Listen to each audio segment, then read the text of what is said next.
Let's do just that. And speaking of kicking tail, that's what my LSU Tigers did to Here Clemson. we go. Chris, I'm a Pelican, Rob. How many times do I have to tell you? Unbelievable. I was born in Louisiana. You told me about all Iowa, my family Cleveland, is in all Louisiana.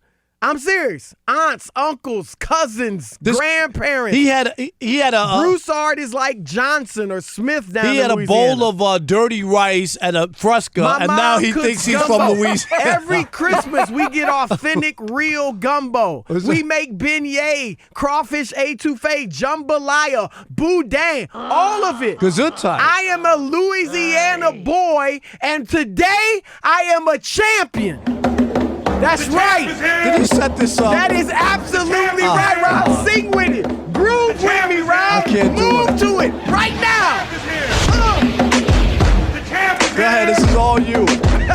Yeah, boy, the LSU Tigers. Congratulations to Ed Ogeron. I'm a reporter. I don't root for teams. That's so fine. That's just, fine. I'm a reporter. I've been that. I'm not a big fanboy. You know. Oh, really? I picked them to win. I'm happy about that, but I'm not all in. You were a fanboy yesterday for your boy Aaron No, Rodgers. I wasn't. But we'll get to that later. No, I wasn't. We'll get to that later. You say that every day. You bring up Aaron Rodgers every day. You have an obsession with him. Because you do. No, I didn't. Can we get to the man of the hour? Go ahead. And that's Joe Burrow.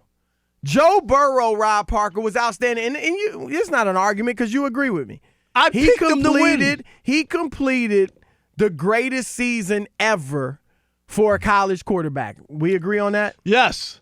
I don't have any issues with it. It was unbelievable. And in the playoff, in the postseason, he completed 70% of his passes and had more touchdowns than what was it? Was it the Big Ten or whatever? He has more touchdowns than the Big Ten and the Pac-12.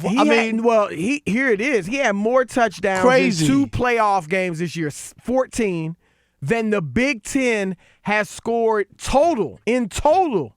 They've got 13 touchdowns in their playoff history. That's what I'm saying. The Pac-12 has 12 or 11 in their playoff history. Absolutely ridiculous. And he had 14. Now, the question is, obviously, he's going to be in the draft, and it looks like the top pick. Some people don't think he should be. They think maybe Tua should be the first pick. Cincinnati has it. With Cincinnati in the history of that franchise, you just can't take a chance, to me, on Tua with an injury. I'm sorry. If everything was fine and he was healthy, then maybe I might take a different look at it, Chris. But I just can't. You've had so much bad luck, and the last thing you need to do is go take a guy who got hurt twice, right? Right. And then he comes to Cincinnati and what? I'm just saying. Well, a guy who just had the best college football season for a quarterback ever, and maybe other than Barry Sanders' year, right? Maybe the greatest offensive output of anybody, because Barry Sanders didn't win the championship when he had the 2,600 yards. So you're going to pass on that guy? No. I'm sorry. I can't pass on him. And he could be a bust and it not work out, but I'm not going to overlook what the guy just did. I'm with you. I mean, can't do it. And you brought up a good point, because people are talking about the injury with Tua. No, it's not the injury. And I'm not trying to say neither am I that he's broken down and all that, but he's been injury prone in college. So I pray that he'll have a healthy NFL career, but you can't overlook the fact that in college he was somewhat injury prone. What did we just see with the Pelicans? Now, I'm not with Zion. And Chris, Zion could be fine or whatever. He had a history. Right. So you could go, oh, wow, this is what bad luck. No. Right. You said it before. We talked about it. He had 3 injuries going back to high school and 2 in college. So don't act like you're surprised. And I'm not saying that should make you not want to take him, but when you look at people, some people get hurt and some people don't get hurt. Those are just facts. No, I'm with you. You have to go with Joe Burrow. What didn't he show you? What I like too, Rob, is that we saw him in a pro-style offense. We saw him in the New Orleans Saints offense. That's what LSU ran this year. You could go there, and if you want to nitpick and tell me he doesn't do this and tell me do that, that's all fine. Against the best competition on college football, Right? 7 top 10 teams they played. Period. End of 7-0 story. against them. He did. It's like everybody. 3 top 5 teams. It's like Rob G, who brought into Clemson because of their history that they had won 2 of 3, right? But when you look at this past year, they hadn't beaten anybody. I think they beat one team, right? They beat Ohio State. That was it. Yep. All the rest were they didn't beat anybody. So when push came to shove, the team that won against all the good teams, they won. And I wasn't surprised. Well, Rob, to your point, Joe Burrow, his last 3 games, Georgia, Oklahoma, Clemson. He completed 70% of his passes, 16 touchdowns, no picks, 97.8 QBR, and throwing 120 rushing yards and 2 TDs for good measure. And that's not even counting the nearly 400 yards and 3 touchdowns he had against Alabama. And, Chris, you going to talk yourself out of picking that guy? Nah. You got to go with Cincinnati, I know they make a lot of mistakes, but they can't make that one. Now, there are a lot of people have thrown out comps and who they think he's like. We're not claiming to be quarterback gurus. And we're not former NFL players or coaches, so that's not where we're coming from. Our guy, Joel Klatt, our colleague here at Fox, he compared him to Joe Montana. Coming out of college. Now and obviously we're not, when we throw out these names, we're not saying he's going to be as good as Joe Montana. Joe Montana was arguably the GOAT. Right, but he wasn't he a 4th round pick out of Notre Dame? Third round. Okay. Yep. So this kid, when you hear that, he's going to be the top pick. I don't know how you could really look at it. He's saying stylistically, and here's what Rob G gave us a few names. A B- Aaron Rodgers. Okay, I don't know what that is, but a B- Aaron Rodgers. Okay. Is his arm as strong as Aaron Rodgers? Aaron Rodgers has a way stronger arm. And then what was your other? The perfect version Baker Mayfield of Baker Mayfield. How? Because Baker Mayfield is accurate. He has a lot of swagger. There's a lot of quarterbacks who are accurate. He has a lot of swagger. He can move around a little bit. But he ain't a jerk. He's nothing like exactly. So I don't see Baker at all. Well, I don't. Here's the reason why I say Baker. Now, Baker has some tendencies that go way a little too far. I'm not going to deny that.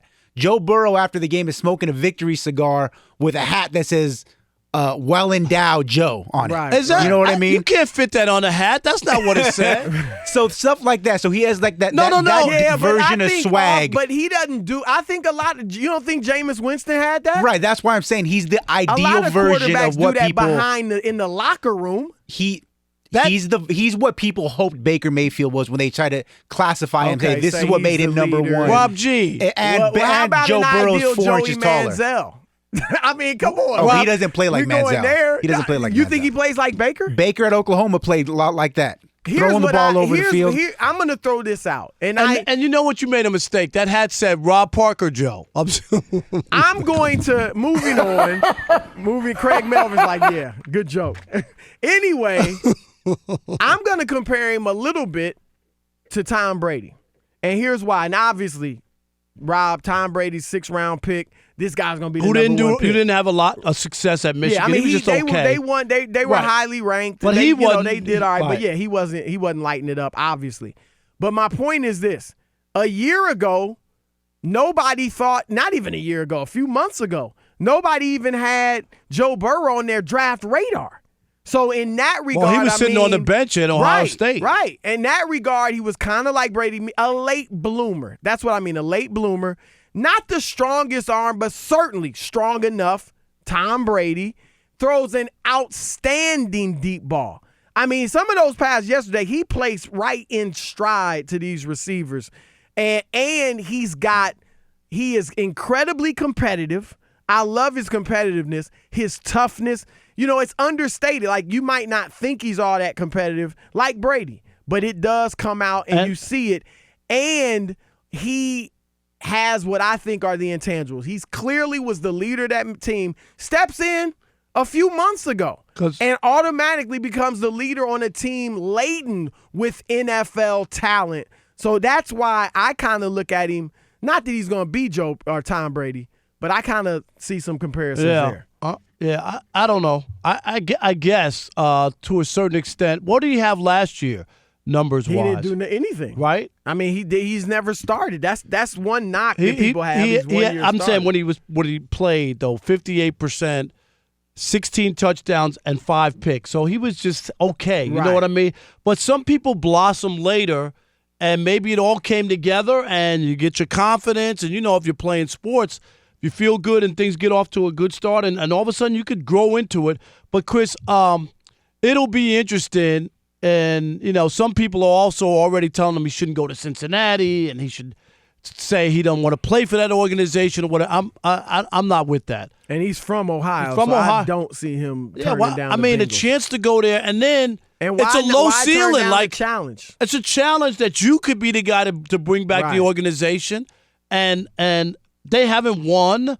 They went to the Super Bowl a couple times. It's not like they've been dogs. They haven't been a Right. horrible franchise. No, not at all. And Marvin Lewis was getting them to the playoffs. He was there long enough that they lost 7 playoff games. Remember, he was 0 for So 7. there it is, 7 years in the playoffs. So he got might them be to. able to get there and get them to win a game or something. So I don't. This whole talk about not going to Cincinnati, I'm not with that. No, I'm with you. All right, 877-99 on Fox. You want to go there for the Skyline Chili. 877-996-6369. You know I lived in Cincinnati, too. You ate the Real Skyline. story. Did you like it? I was a kid. I moved from there when I was It's just 7. okay. The first thing they did was take me out the first time I got to Cincinnati. Skyline Chili. Yeah, to have chili, and I was like, Chili dog. And the chili dogs were big there. yeah. All right, what do you think? How will Joe Burrow's skills translate to the NFL? Is he definitely the number 1 pick over Tua? Joe, you're on with Chris and Rob, the Odd Couple. What's up, guys? What's How happening? you? I'm good, man. How are you guys? Great. Hey, listen, I think Joe Burrow is going to translate well to the NFL. He may not it may take him a while, it may take him a few years. The one thing I like about Tua in comparison to Joe is that Tua doesn't get hurt, he goes first. I think that it's tough Right. to argue it, right? So Probably, Joe's yeah. going to go first because Tua's got the injury, but Tua's done it 2 or 3 years in a row consistently, and I know Joe Burrow's had a blowout year this year, but how many quarterbacks in the NFL have been successful with one successful year in college? Mark Sanchez? Nah. Mitch Trubisky? But he didn't have that's not a successful year. Did those guys win national championships and do it all? Yeah, true. Right. So I mean, that's I would- different. and I could argue You see what I'm that saying, Joe? The jury I do. certainly I do. the I jury's do. still out on Dwayne Haskins, to some degree Right. on Trubisky. Cam Newton had the one great year.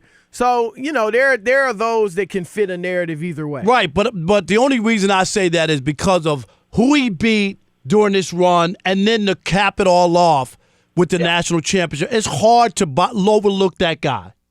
And he took ownership of a great team Right? right when he showed up. I like those intangibles. Max in Georgia, you're on the Odd Couple Fox Sports Radio. What's up, Max? What's up, fellas? What a game last night. We all got treated to that. I think this guy is the next guy. I think you look at Elway, you look at Manning, you look at even Luck for a little while. I think he's that next guy. His intangibles will transfer. I'm a little concerned about going to the Bengals, but I think if anybody can do it, it'll be Joe Burrow. I think last night he showed everybody who he is and what he's about. He also reminded me a little bit of old Joe Namath back in the day. He called his shot. He basically said that picture of him was looking like a Heisman Trophy winner and a national champion, and he went out and did it. Well, So, he's got the gotta give him cockiness props. for sure, which you like. Not in a negative way. But not the negative way where you hate the guy. Right. You know what I mean? Like you don't Right. feel that way about him. Thanks, Max. Not Appreciate over the top. call. Now, the guys Max mentioned, though, were prodigies. Like, Yeah. you knew from day one, Andrew Luck, Peyton Manning, those guys were going to be special. That's different with Joe Oh, yeah. Burrow. I agree. Mark in Sacramento, you're on with Chris and Rob. What's going on, gentlemen? What's How are happening, you? man? How are you? Not a whole lot. Hey, this was kind of one of those no-win questions because I agree with your caller before. If Tua hadn't got hurt, he'd be number 1. Maybe. you only- I'm not I mean, it would have been Go ahead. good to see Tua and Burrow go at it. Agreed. Right. But the census was Tua probably was He a little was bit at better. that point, yeah. Yeah, Okay. but Mark, let me just say, but Tua did Go get ahead. hurt. I mean, we could sit That here was all what I- day. Go ahead. That was what I was going to get to, Rob, in that. But he did get hurt. So now you have a question mark. I don't know anybody that wants to go in the NFL making the number 1 pick, and it's a question mark. So you have to go with the safer pick as far as I'm concerned. And it looked a little bit like, to me, his footwork, just to me, what I saw, the way he moved up and back to make he looked like Tony Romo a little bit in the pocket. No, he's athletic. He's athletic. That's the thing. He's He's not a stationary passer. Yeah. He is athletic. And here's the thing. And Mark, Look, that's a good point. Cincinnati, let's say Tua didn't get hurt. Right. And Burrow had this same season. They beat Alabama. He was great. They won a national championship, and he has to complete the season. He's from Ohio. Right. If Cincinnati didn't pick him, even for Tua, no, you're right. I think they get crushed. There's heavy pressure because look at the season he had. It's not like he didn't have a. What do we see? What do we see here in Los Angeles with Lonzo Alonzo Ball? And Lonzo didn't do this. No, and the whole thing was, if you're Magic, you got forced into it really because he's a local kid who played at UCLA. If Magic didn't pick him, saying he's in your backyard, right? You know what I mean? And you couldn't. And he pans out, then Magic gets killed. Like the guy, you could have watched him play every night at UCLA, right? And you couldn't identify talent. You almost had to pick the kid. Yep. Nah, very similar. Let's go to Marty in Kentucky. Marty on with Chris and Rob. What's happening?